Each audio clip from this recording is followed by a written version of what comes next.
एक बार प्रेम से बोलिए शेरावाली माता की जय। आज मैं आपको एक कुम्हार की कहानी सुनाने जा रहा हूँ। बहुत समय पहले की बात है।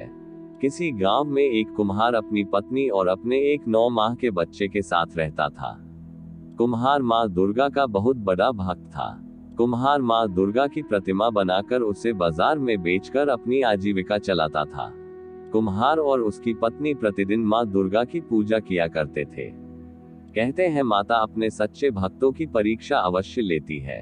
एक बार कुम्हार माँ दुर्गा की प्रतिमा बनाने के लिए मिट्टी को अपने पैरों से रौंद रहा था। वह आंखें बंद कर माँ दुर्गा का ध्यान करते हुए मिट्टी को रौंद रहा था। कुम्हार की पत्नी खाना बनाने में व्यस्त थी। वह अपने बच्चे को बाहर चारपाई पर सुलाई हुई थी। अचानक बच्चे की नींद खुल गई। वह बच्चा खेलते खेलते वहां आ गया, जहां पर उसका पिता कुम्हार माता दुर्गा के ध्यान में मग्न होकर अपने पैरों से मिट्टी को रौंद रहा था। अचानक कुम्हार का बेटा उसके पैरों के नीचे आ गया और कुम्हार ने अपने बच्चे को भी अपने पैरों से मिट्टी के साथ रौंद दिया। कुम्हार का पैर और मिट्टी खून से रंग गए।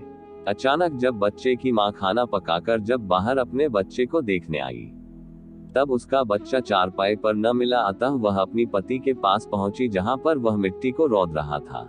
अचानक उसका ध्यान कुम्हार के पैरों पर गया। वह बच्चे के हाथ को पकड़कर मिट्टी के बाहर खींच ली।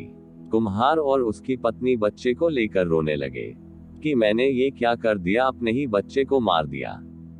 कुम्हार और उसकी पत्नी माँ दुर्गा की प्रतिमा के सामने जाकर रोने गिड़गिड़ाने लगे। कुम्हार बोला कि माता, मैं तो आपके ही ध्यान में था। यदि हमारा बच्चा हमें न मिला तो हम दोनों अपनी जान दे देंगे। माँ दुर्गा दोनों की प्रार्थना सुनकर प्रकट हुई। माता रानी ने अपनी शक्ति से कुम्हार के बच्चे में प्राण डाल दिए।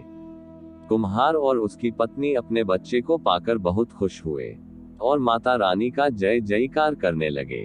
दोस्तों, देवी देवता अपने भक्तों की भक्ति की परीक्षा अवश्य लेते हैं। दोस्तों, आपके ऊपर माँ दुर्गा की कृपा हमेशा बनी रहे। बोलो जय माता दी।